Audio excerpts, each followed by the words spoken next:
Hey guys, we're back. So, why are we standing here in the middle of nowhere? Well, because I have done a bunch of clearing. We've driven the biters back quite a ways, and the time has come to go ahead and start walling this stuff off. Now, the plan is I'm going to come up here, I'm going to come across here, I'm going to come across here-ish. I'm going to come across here, here, here, here, and then I've just got these little bit here to clear out, and we can take all of this top part. Now down here, I'm thinking I'm going to come down here, which means I got some here to clear. Across here, across here, across here, across here, and across here. So I've got, this much left to clear here. I've got this much left to clear here. And that is going to give us, like, this much of the planet, which there's a lot of good resources over here. That'll keep us in business for a while, what have you. So, yeah, we've made good progress. We've nuked the crap out of some stuff, which is cool. And we've artilleried a bunch of stuff.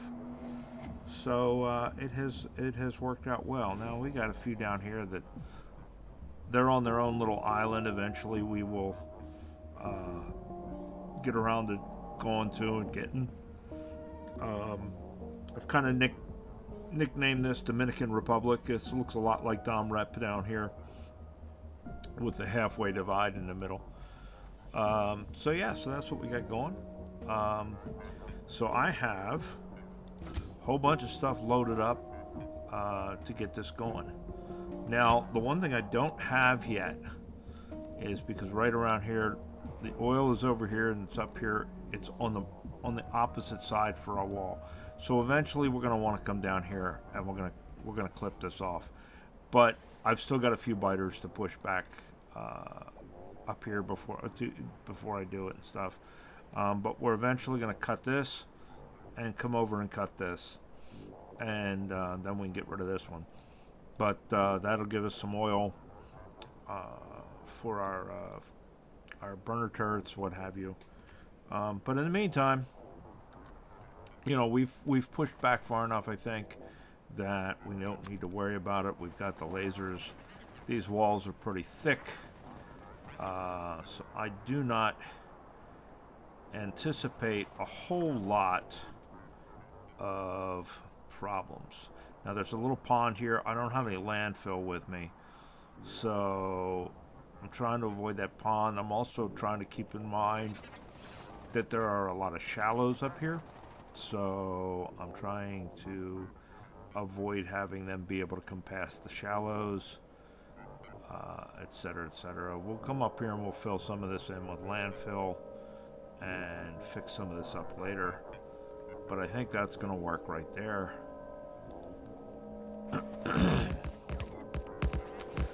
And we're just going to let these guys build. That's kind of the plan anyway. And we should be able to... Oh, there we go. We should be able to overlap these right at the edge just fine. Because I took the blueprint when I did it, I took it pole to pole. So I think we'll be okay with that. Oh, sorry, we were standing in your way apparently. Now, we're getting all the flashies right now because we don't have power hooked up. And of course we don't have oil hooked up, but we will have that soon enough. I did drag poles up here so that we will have power.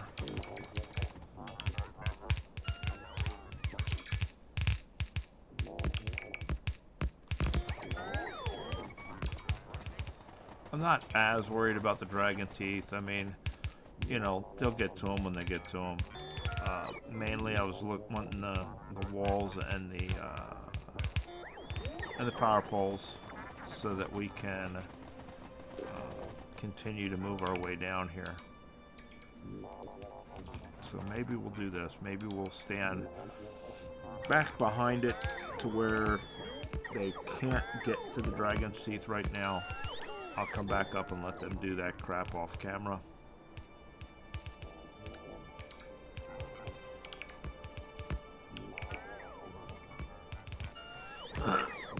We have not been doing a lot of maintaining our bases while we've been up to this. I've been kind of taking a little bit of a break from dealing with the base stuff, just so that I could have some fun killing biters. I didn't record any of it. I didn't think it was something that, you know, you guys might want to necessarily sit through. Just me just walking around killing a bunch of biter bases. I mean, I've got, you know, 4 Spidertrons now.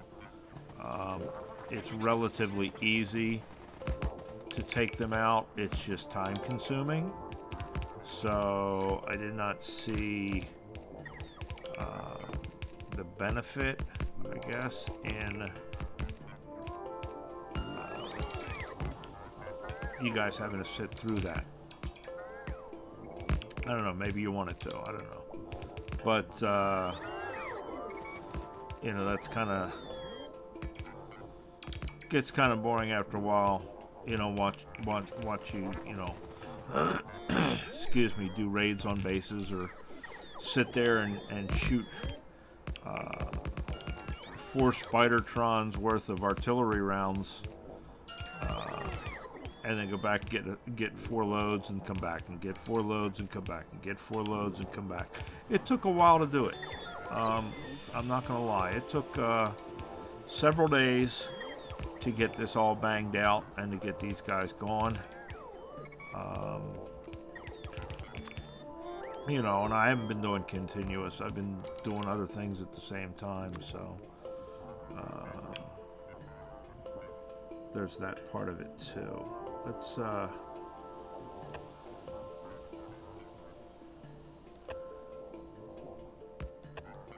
good, bring him up.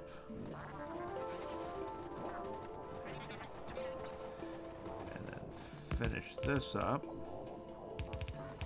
No, we didn't need to, well, yeah, because we gotta get close enough, I guess, to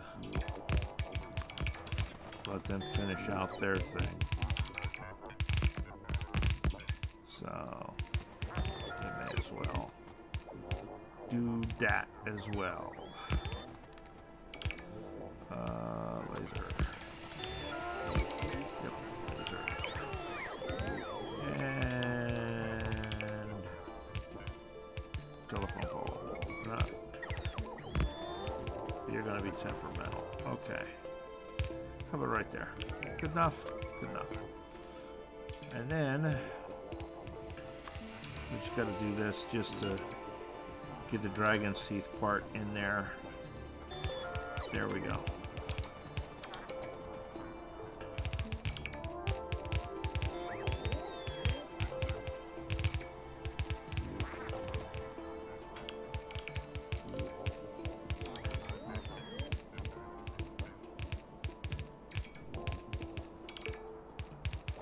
What I need to do, and I haven't gotten around to it, is to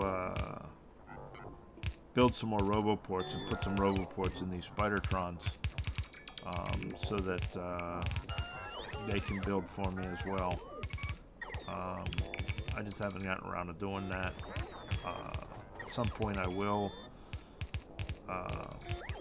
Once we're done clearing a bunch of stuff, we can convert these Spidertrons basically into Constructiontrons. You know, and kind of go from there.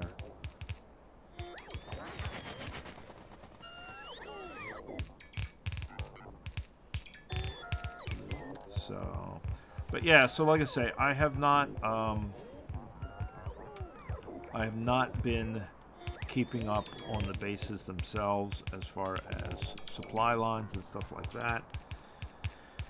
it just, you know, you get to doing other things, and I've been mainly, like I say, concentrating on clearing out biter bases. So now that I've gotten that done, and I'm getting these walls up, I will be able to get back to the thick of the logistics for a while. And yes, I remembered to bring up cliff explosives.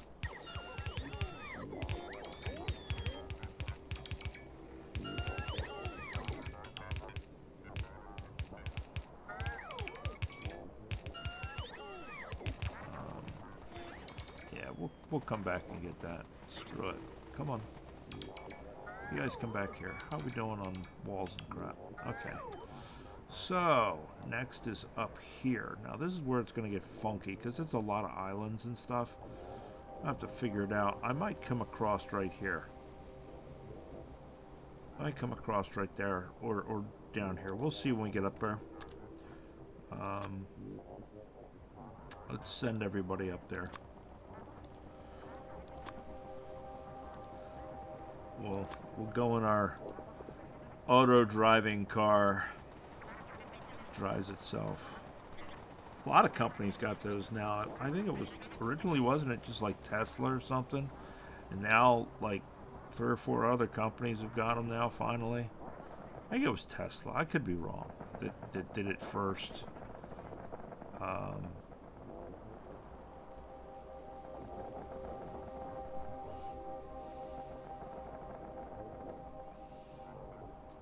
And then the other companies stole it, and or not stole it, but you know. But now it's now there's a bunch of Edisons out there.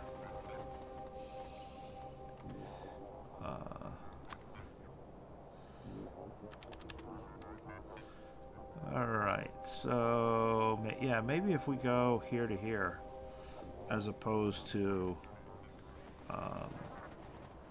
down, you know, where we were going to go. Maybe we go here to here. Let's see if we can bump this properly. Where's the best? I guess I'm just trying to figure out on the shoreline the best placement for getting the most lasers and everything else in the line. There we go. Good enough. And again, like I say, we're going to worry about getting the lasers and the main walls done. Now this one, because there's so many bases up there, we're gonna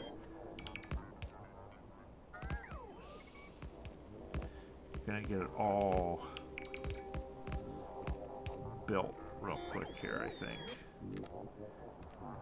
Matter of fact, before we get too far along, let's do this. Let's get down here and pull up a power line. Hate to have to stand there and get involved with the biters and then have to not be able to leave, and you know, we'll get lasers up there operational, so then we don't have to worry as much about it.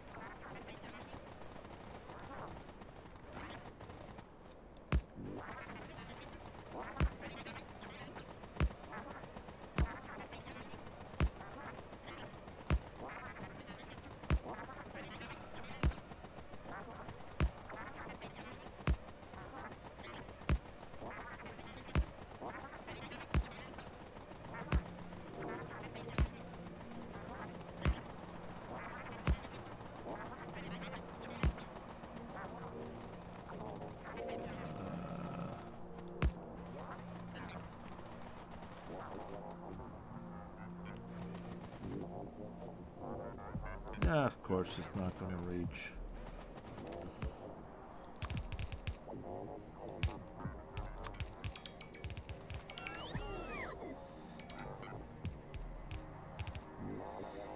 It's one of those things. I was just recently having a conversation with someone in the comments about power plants,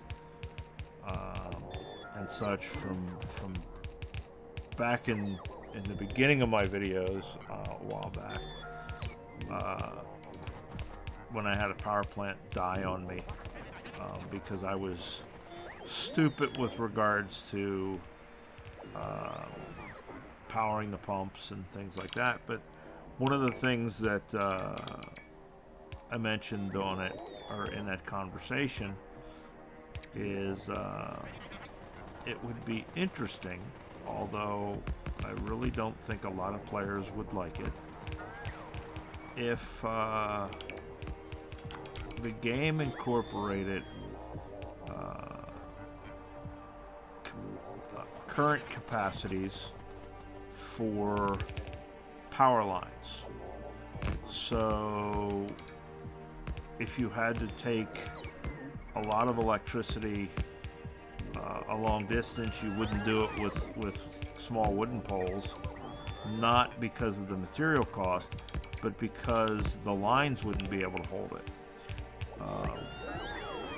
And then when you got some, you would have to bump the voltage up quite a lot in some cases, and then run it wherever you're going, and then drop it back down with a transformer. Now, me and my old tired, worn out brain, and having been playing this game for some time, I vaguely remember there having been a mod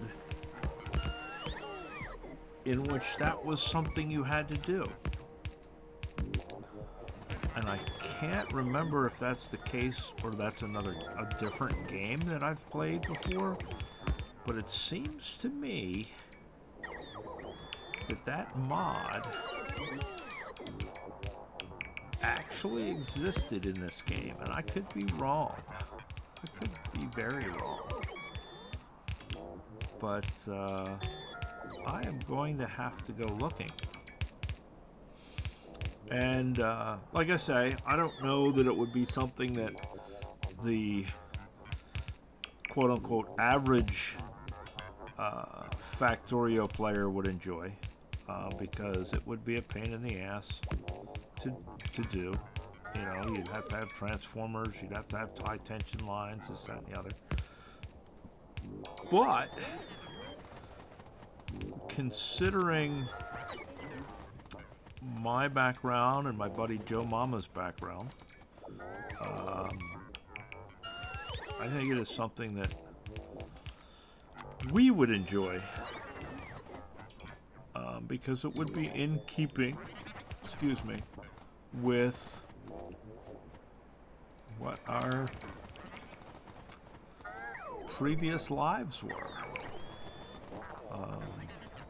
It would be an interesting mental exercise, a little bit, I think, to set up power grids. Because in this game, in the vanilla game, I can take these little tiny power poles and I can just run them all over the map, and they will carry. I can run them from like my power plant to my entire factory and have one line, and it will carry it with no problem. Now, in reality, that's just not how it works. It just don't work that way. You have to figure out what your load is going to be, what your current on your lines is going to be, and sometimes you may have to run multiple runs of lines over to a location in order to have enough current draw. In this game, it's just you run one line, you're done. You know, it considers it all a connection, and it doesn't really care. So it would be an interesting mental exercise, I think. Now, like I say, your normal, typical, casual Factorio player I don't think they'd be happy having to do that. It'd be a pain in the ass. And frankly, it is a little bit of a pain in the ass, maybe. But it is a pain in the ass that I find to be, I don't know if the word's enjoyable, but it is certainly something that tickles my problem-solving bones.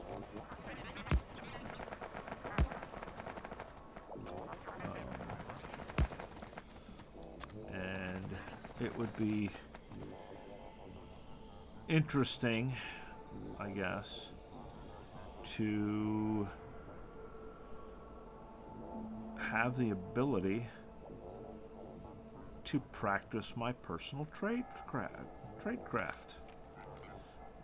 You know, that's my opinion. I don't do it in real life anymore because I have retired from that life.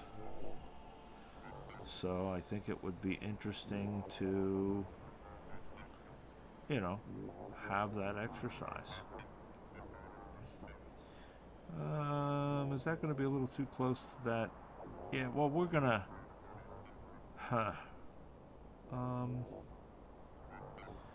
I wanted to get it to fit, but I wonder if we do it here, and then we'll come back later, and we'll fill in with landfill.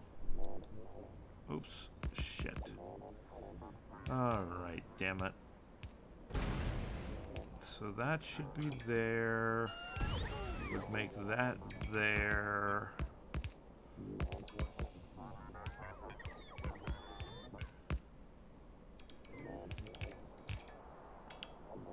Just to get the wall spacing right.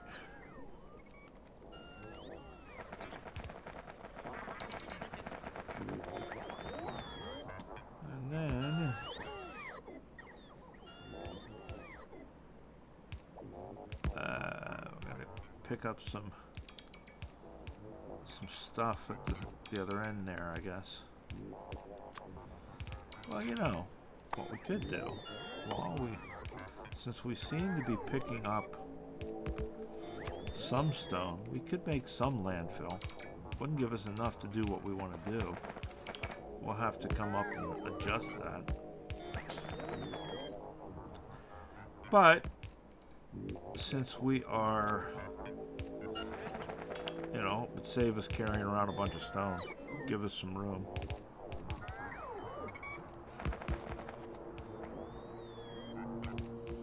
But yeah, we'll square this off and fill that in with lasers.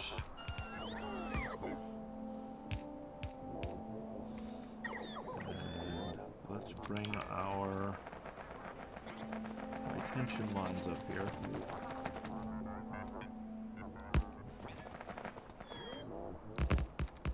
There we go. So yeah, we get these walls done on both sides, and then we are going to start. I love the way it tosses them. It doesn't go over and blow it up. It throws it at it. Yeah, so then we're going to start mining and setting all of that up.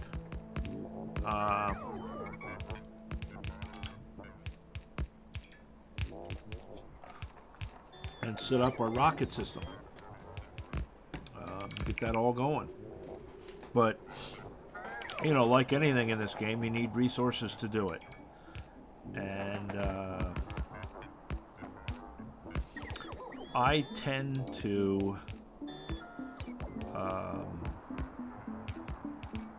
like to be someone who establishes the basics first and has them firmly established. That way I don't have to spend a lot of time worrying about them. Someone commented that I tend to be a very that I'm a defensive player, and I guess I would have to say that is a pretty fair and correct assessment. Now, whether that comes from my personality or my military background in general, I don't know. Can't really say which one that stems from. But it would be accurate to say that that is the case, that I like to kind of establish my base and establish my walls and that sort of thing before I really get going inside of them. I tend to push out not super far, but far enough that I am, you know, beyond my initial pollution zone, and I do that before I start building other things. Is kind of the way I like to do things. I like to have, you know, what in the books is, you know, something about don't sweat the small stuff or something, or it's all small. But isn't there also that saying that if you take care of the small things, the big things take care of themselves or something? And I think that's pretty accurate. I like to, you know, have all the small little minutiae set up. Now, admittedly, in this particular game, I have not been building large amounts of infrastructure. There's the mines. Do we have? No, we don't have any because we're in the Spider-Tron. I don't have any weapons, and I'm not going to get out. Screw it. There are landmines here. See that little scab-looking thing right there? That is a landmine, and it'll blow my bots up when they pass over it and try to build on it. But, oh well. That is life.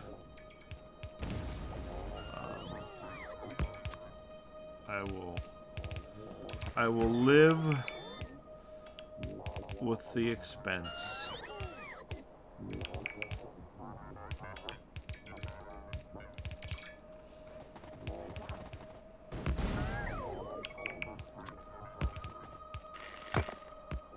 That wall. Yeah, see. And they'll go back and fix it. And they'll go back and replace whatever's missing. And that's okay.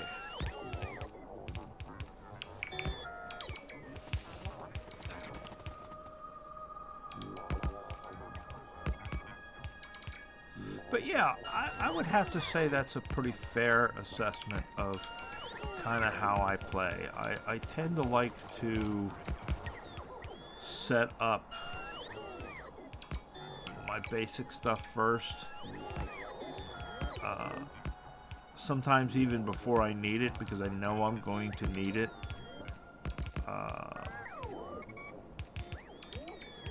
Just to have all of the basic stuff ready. My thought process is then that gives me a good foundation. I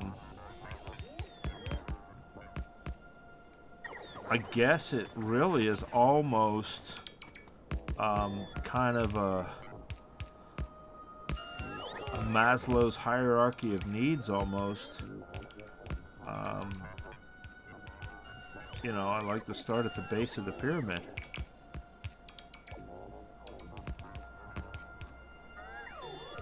And go from there. Yeah, I think that's going to line up okay. I think that's going to get to the other edge there. We're going to have to take out some walls here to, you know, make way for it. Now, unfortunately, the Ruins mod, we can't just automatically pick crap up. doesn't belong to us, so therefore we can't pick it up. But that's okay. We'll pick it up by hand.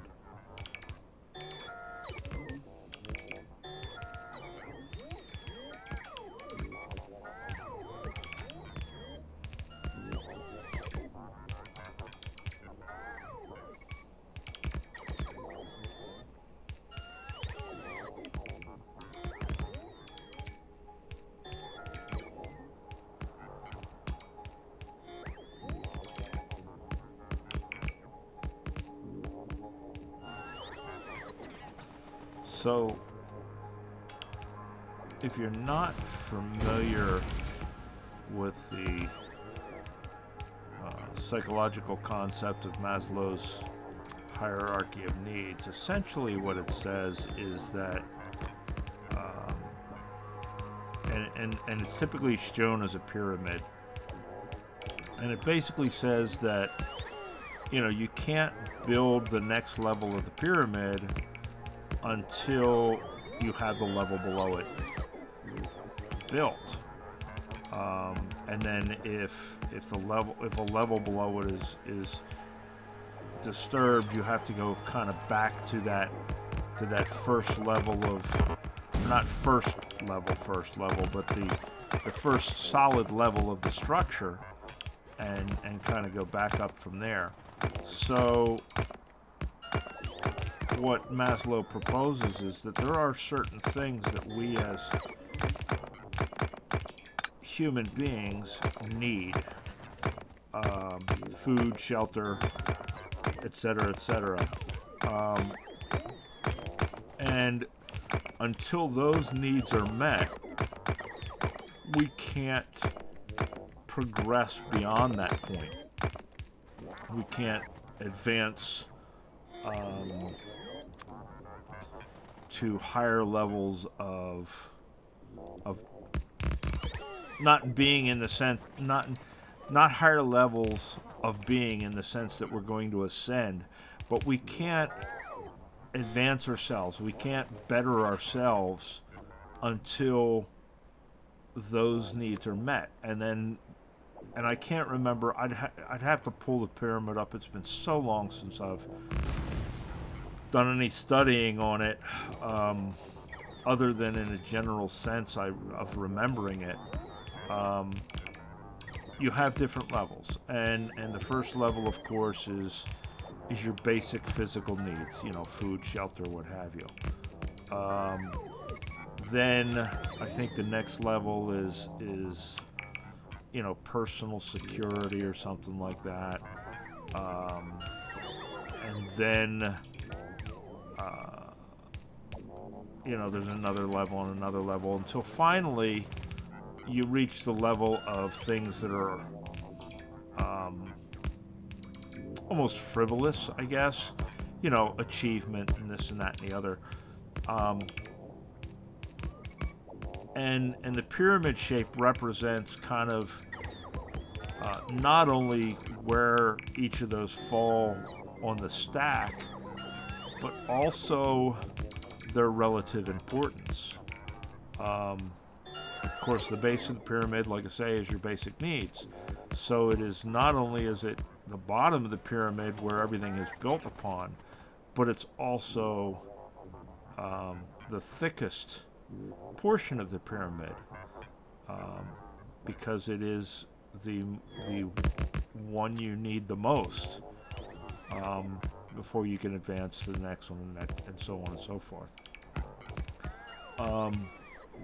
It's really kind of an interesting concept. It's real easy to find on the internets. You just go to the Googles and type in hierarchy of needs, or Maslow's hierarchy of needs, if you want to really get specific. Now there is of course this is the age of computers and memes and things like that. There is the meme of the hierarchy of needs, which includes the internet, which is kind of funny. But yeah, it includes the internet as one of the needs in the hierarchy of needs structure, and that's kind of cute, kind of funny, um, but yeah. So, if you're interested in psychology at all, it's kind of one of those things that that is kind of neat. I had to take a few intro classes for my degree program, for my degrees, and I've always been kind of interested in that sort of thing. My mom was a counselor for years. That was what her college degree was some sort of psychology, whatever. Not really sure exactly what it was, but it was something along those lines. And then later on in life, many years later, I guess, if you will, when I was a teenager, she was an alcoholism and drug addictions peers counselor. So I got to experience firsthand, if you will, some of that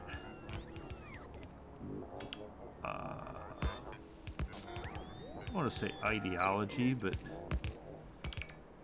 some of that stuff, because of course, your mom's a counselor or your mom's a psychologist. I guess you kind of get subjected to it a little bit. And then, of course, she was an alcoholism and drug addictions counselor, so I used to joke a lot with that, and it's not untrue, was that my mom knew most of my friends. I was something of an interesting child, or an interesting teen. Wasn't super troublesome or anything like that, but typical. Went to a typical high school, what have you. So, yeah, some of my friends were, had their issues. Some of my friends, I think, were her clients, that kind of thing. It's is what it is. I think it's okay to talk about that sort of thing. It's been many years later. But yeah, she used to joke that she, sometimes she used to joke that she knew a lot of my friends and this and that and the other. And then there were other times where she actually did know a couple of my friends. But I grew up in that environment. I wouldn't say under that environment. I would say in that environment. It wasn't really oppressive or anything. But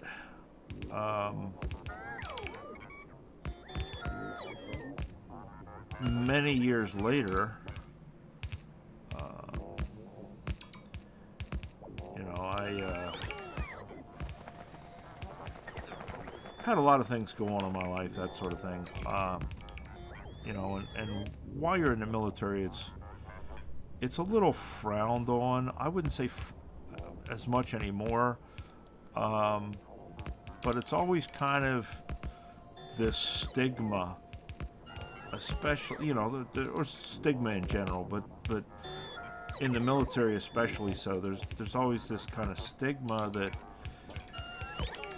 if you're going to a counselor, you're seeking any kind of professional help, doesn't appear good for you as a soldier, to have that weakness, I guess, which interestingly enough is one of those things where the 22 statistic comes from, or is not helped by, And the 22 statistic is that they did a study, and on average, 22 military members a day take their lives, take their own lives, and that was a study done a number of years ago. I don't know whether that number has changed or not, but it was a pretty significant number, and it caused a lot of people to think about the way things are done, and this and that and the other. So it's not as much of a stigma anymore as it once was. It is most assuredly still a stigma in the military, with regards to going to counseling and things like that. That being said, because of a lot of the things that I've had happen in my life over the years, a lot of them, some of them related to deployments, some of them related to things that went on outside the military, but while I was in, that were kind of related to my being in the military and things like that. After I got out and after I lost the majority of my family within a few years to cancer and to old age, in the case of my grandfather, and C. diff. But my mom, I lost to cancer and stuff like that. I kind of opted to go the lock myself in the house, self-medicate for 4 years route. And it took me a long time to get through that and to deal with that, and I had some real major support from some friends of mine and that sort of thing. But after I kind of got out of that funk, or as I started to get out of that funk, I finally decided to go and talk to somebody and kind of get help and deal with that sort of thing. And one of the things that I found was that, of course, now we're getting around to the story, long story short, as it were, was that because of my background growing up with my mom, I recognized a lot of the techniques and the exercises and the methodology and what have you, used by counselors, because I was familiar with it. So what I learned from that was that when I go to counseling, I have to be very self-aware of an unconscious response on my part to game the system, if you will. I know, the questions they're asking and why they're asking them, and what the behind the idea of it, what's behind what they're asking. They may be asking, what seems to be an inane question, but which has an ulterior motive almost, if you will, or kind of whatever. So when I first started going to counseling, I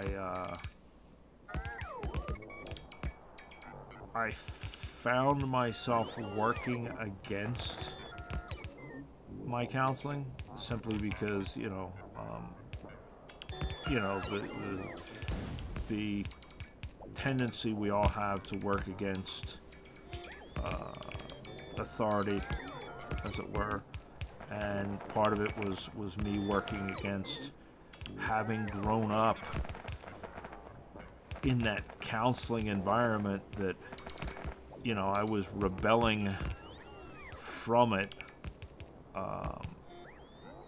not intentionally, but just because, that's what you tend to do.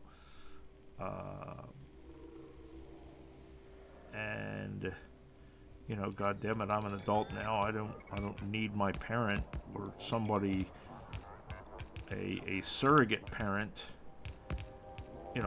playing these games or whatever. So for a while it was, it was one of those things where I wasn't making a lot of progress. I came to realize why that was, and I came to realize that, oh shit, I picked up a lot of this stuff, and I kind of, through osmosis, know a fair bit of it. And then, like I say, I went, got through that and what have you, and started going to school and went back to college and stuff. And as part of my degree requirements, we had to take a humanities class, and the college that I'm at, that I now teach at, that I started there as a student, there were only so many classes you could really take, and one of those was Intro to Psych. So I kind of got back into the swing of the psych classes and things like that, and I learned a lot from it, but I also kind of already knew a fair bit of it, so I already was kind of familiar with Maslows. There's other things I learned and what have you, but yeah, it's interesting, and it certainly kind of helps you understand why we all have certain drives. It is not a perfect representation of psychology by any means. It is one of many philosophies of psychology, if you will. There's different people follow different things. There's Maslow, there's a few others. There's Freudian psychology, there's, all these different things. Maslow's one of them.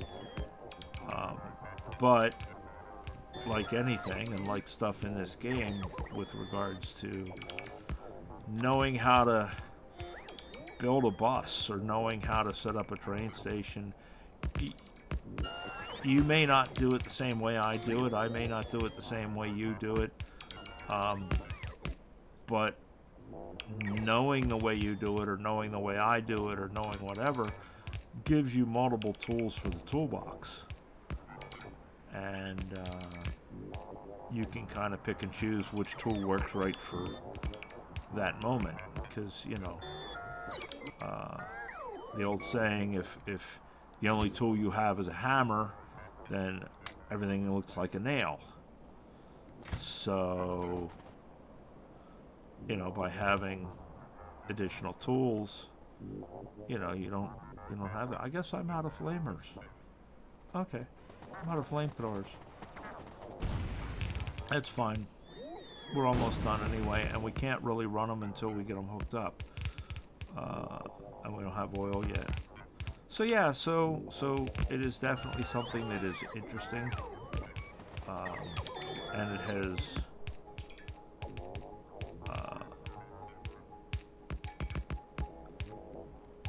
introduced me to, or caused me to kind of read various other things over the years that I have kind of found to be interesting as well. I have a book around here somewhere on I think it's called The Philosophy of the Matrix, that basically analyzes the Matrix from a philosophical perspective, and basically asks the question, if you were in the Matrix and you didn't know that you were in the Matrix, would it matter? Would it matter if you were in the Matrix or not? If you didn't know, from a philosophy standpoint. And basically the conclusion of the book was that no, it wouldn't matter, because your needs are met, the hierarchy of needs is met, etc., etc., etc. It would be just as real and just as relevant and meaningful as not being in the Matrix. So yeah, so I like to read weird shit like that all the time. And that's just one of the many weird shit things that I like to read.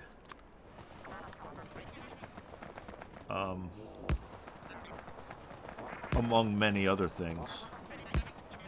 I tend to have a crap ton of hobbies. I am addicted, if you will, to learning. I like to learn. I like to learn new things all the time. And it doesn't have to be groundbreaking things. I just like to learn shit.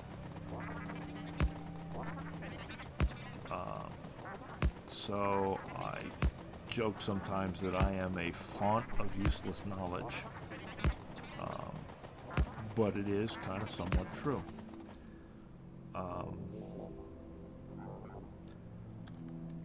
Growing up, of course, things have changed in science a lot since I was young. Not that I'm old, but, you know, older.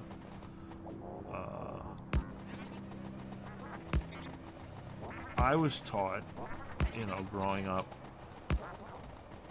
or at least it seems to me that I was taught, at least it's stuck in my head, so I had to have been taught it, or I had to have gotten it from somewhere, is that I learned that when you're born,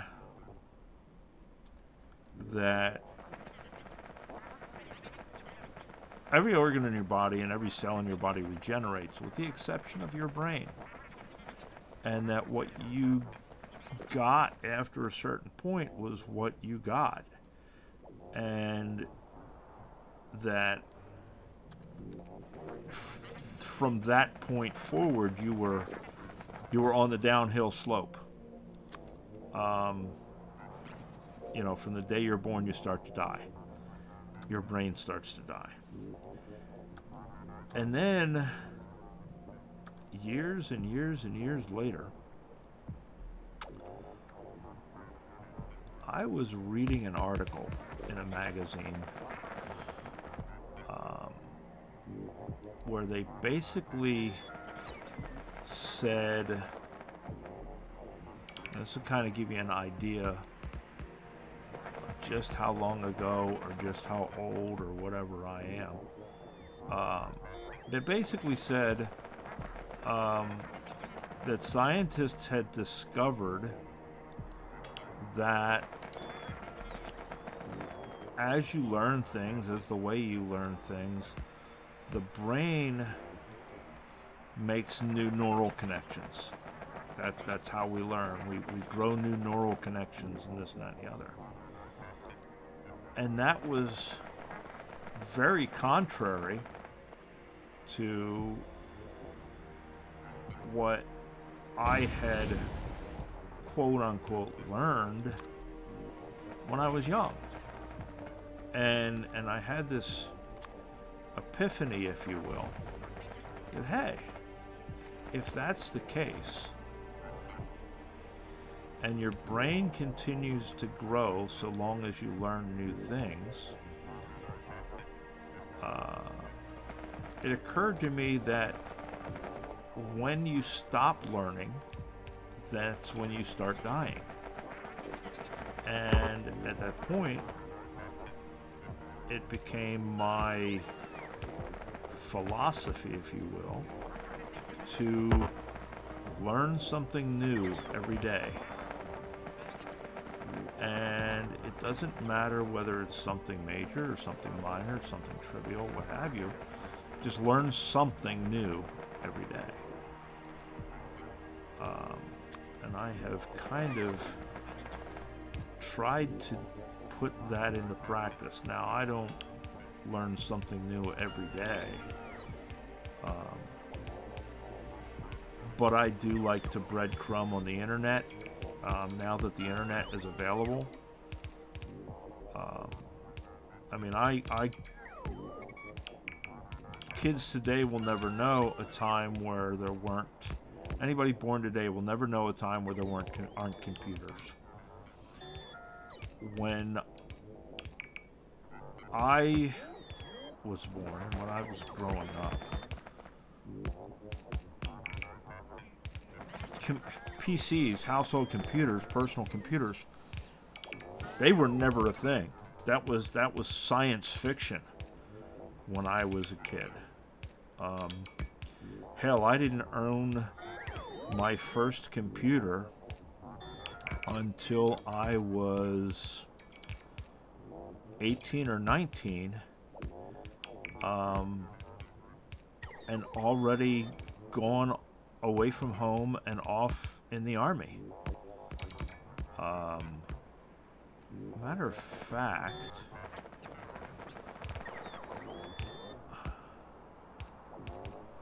it seems to me I was closer to 20.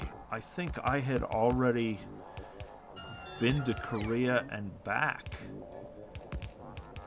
before. And matter of fact, I was in New Mexico when I bought my first computer. I bought a Commodore 64. And that was my first I dealt with computers before that, after I went in the Army. But that was the first computer I ever owned, was a Commodore 64. And that was back in 1984, I want to say. So, the internet didn't exist. Hell, we barely had BBSs back then. You dialed up and you connected to a specific computer, and you talk to the computer to computer, not like it is now with the internet. You couldn't look things up. So back then it was, you read things a lot. And I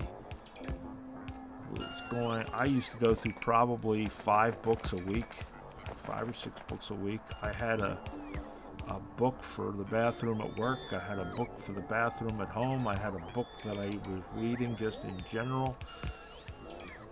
And I read a lot. Nowadays, I breadcrumb on the internet a lot. I like to jump from one thing to the next, and people are, so I not to toot my own horn, because I am by no means smart, but I know a lot of things simply from having had contact with a lot of things. And, so it's funny, people, I run into people all the time at work and things like that, and they'll be wondering something, and I'll know the answer. And a lot of times it's like, well, how did you know that? So it is becoming it has become a running joke, and I know it's a Game of Thrones quote, but in my case it's also a little true, is that I drink and I know things. I don't drink as much as I used to, but I certainly know a lot. I don't know as much as I used to either, though. But I know things. I know a fair bit. And I'm always learning new things. And I'm always forgetting things.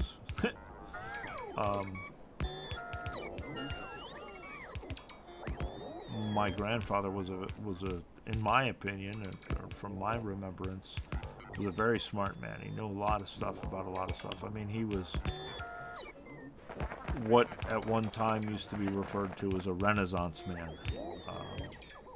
You know, he did all kinds of different things. He was a truck driver.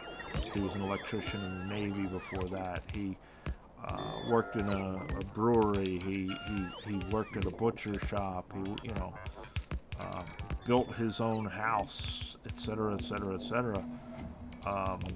And I always used to say that, you know, he has forgotten more than I'll ever know, and that's probably pretty true, but I know a fair bit, and I do find that there are things I used to know that I don't know anymore. And that's a little tough sometimes to realize that, you know, my mind is going, Dave.